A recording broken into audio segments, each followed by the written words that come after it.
सुप्रभात छात्रों, आज मैं आपको व्याकरण भाग से वचन पढ़ाने जा रही हूँ। वचन शब्द सुन के आपको लग रहा होगा कि ये क्या है। कई जगह वचन का प्रयोग प्रतिज्ञा, मैं वचन हरता हूँ, मैं प्रतिज्ञा करता हूँ, वहाँ भी लिया जाता है। लेकिन यहाँ पर वचन शब्द हमको एक और अनेक होने का बोध कराएगा। तो वचन क्या है?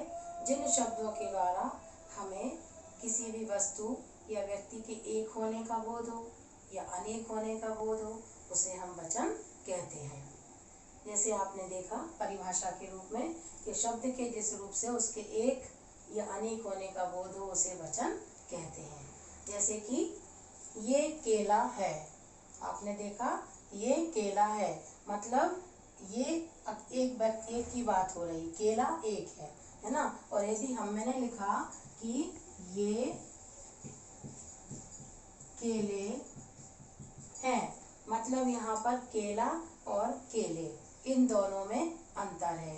केला एक वचन है और केले बहुवचन है। इस प्रकार हिंदी में जो है दो वचन होते हैं, एक वचन और बहुवचन। ठीक है, तो एक वचन से एक वस्तु के होने का बोध होता है और अन्य जो है अनेक वस्तुओं से बहुवचन का बोध होता है। अब आपको पता होना चाहिए कि कुछ शब्द ऐसे होते हैं जो गणनीय होते हैं, जिनकी हम गिनती कर सकते हैं, तो उनको तो हम बहुवचन में प्रयोग कर देते हैं, उनका बहुवचन प्रयोग हो जाता है।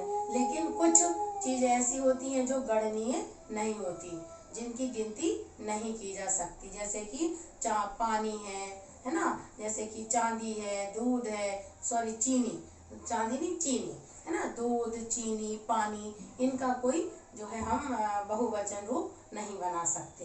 तो ये हमेशा जो है एक वचन में ही प्रयोग होते हैं, भले वो उनको बहुत सारा पानी, बहुत सारी चीनी बताना हो, लेकिन इनका प्रयोग जो है हम हमेशा एक वचन में ही करते हैं।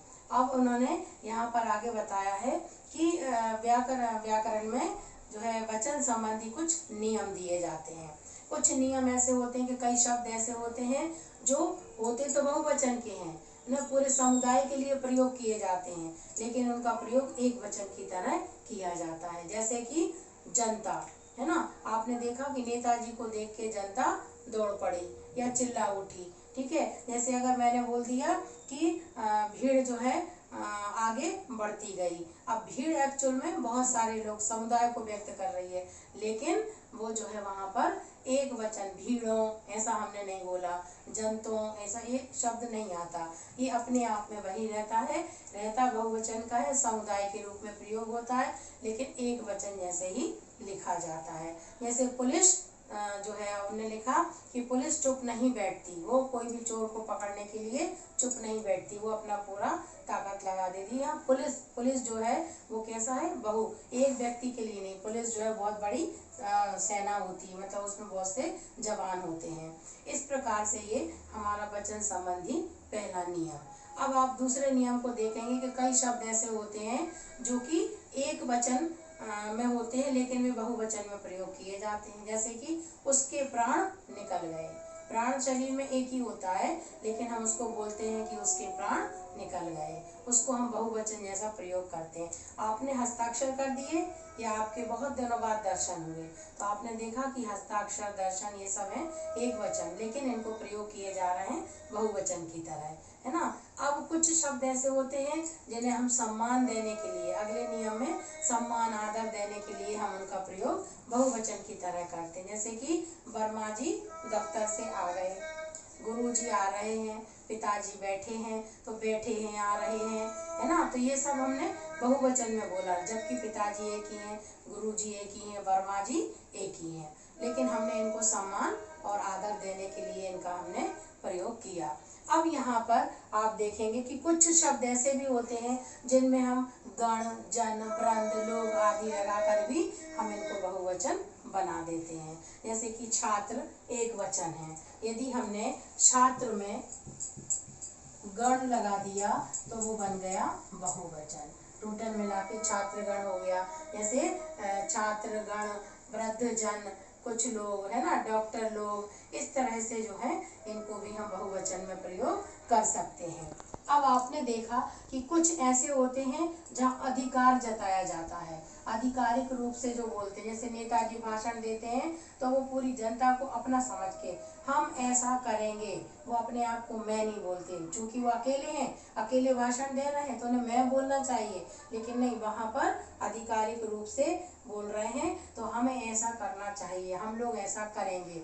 इस प्रकार से वो बहुवचन में अपने आप को हम करके प्रयोग करते हैं, अर्थात ये जो है इस प्रकार से बहुवचन में प्रयोग किए जाते हैं। अब कुछ भाववाचक संज्ञाएं होती हैं, ऐसे शब्द होते हैं जो हमेशा जो है कैसे होते हैं, एक वचन में ही प्रयुक्त होते हैं, जैसे कि प्रेम स्वतः हो जाता है, प्रेम स्वतः है ना, हो जाता है, आमों में मिठास है, तो ये प्रेम और मिठास ये स्वतः जो क्या है, ये भाव है, और ये भाव जो है बहुवचन में प्रयोग नहीं होते, मिठासों नहीं बोलेंगे, ये मिठास, ये आम बहुत सारे हैं बहुवचन के, लेकिन इनको हम एक वचन में ही प्रयोग करते हैं। ठीक है। अब कुछ ऐसी द्रव्यवाचक कुछ संज्ञाएं होती हैं जिनका प्रयोग जो है बहुवचन में ना होकर एक वचन में होता है, जैसे कि लोहा मजबूत होता है, तो शब्द लोहा है, लोहा कितना भी हो सकता है, ढेर सारा, लेकिन प्रयोग उसका इसी तरह से होगा। जैसे कि मैंने जो है सोना खरीदा, मैंने आज ये गहने खरीदे, तो गहने बहुत सारे हो गए, लेकिन सोना जो है वो एक शब्द है और सोना द्रव्यवाचक है, लेकिन वो इसी तरह से एक वचन में ही प्रयुक्त होता है। तो अब आपने देखा कि हमने कितनी तरह से वचन को पहचाना, ये थे वचन संबंधी कुछ नियम।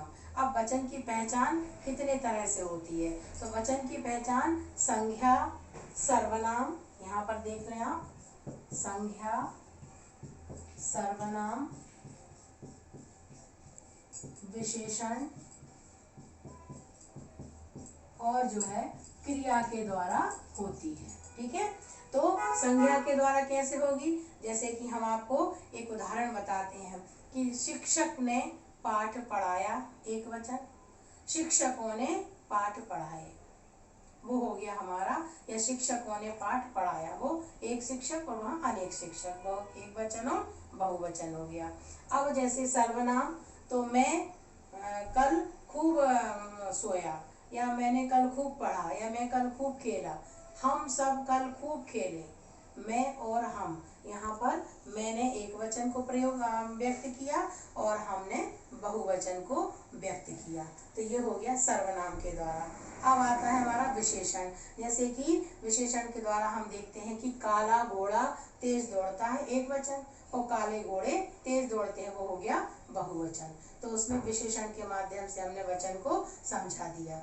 अब क्रिया के माध्यम से कैसे समझाएंगे, जैसे कि आपने देखा कि अध्यापक पढ़ा रहा है, एक है वो, इसलिए पढ़ा रहा है, और बहुवचन में लेंगे तो अध्यापक पढ़ा रहे हैं, है ना, और पूरे वाक्यांश में लेंगे तो अध्यापक गण पढ़ा रहे हैं, खिलाड़ी बैठा है, खिलाड़ी बैठे हैं। तो यहाँ पर क्रिया के द्वारा हमने समझ लिया, बैठा है, बैठे हैं, एक वचन है या बहुवचन है।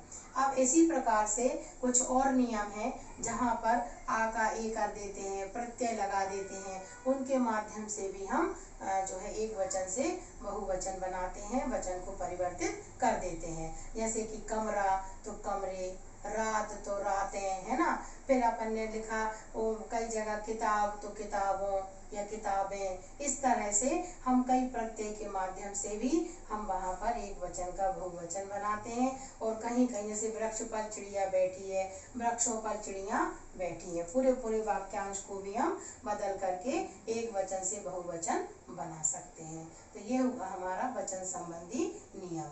आज आपने वचन का इस प्रकार से अध्ययन किया, तो इसी वीडियो को देख करके आप वचन का ज्ञान प्राप्त करेंगे। ठीक है।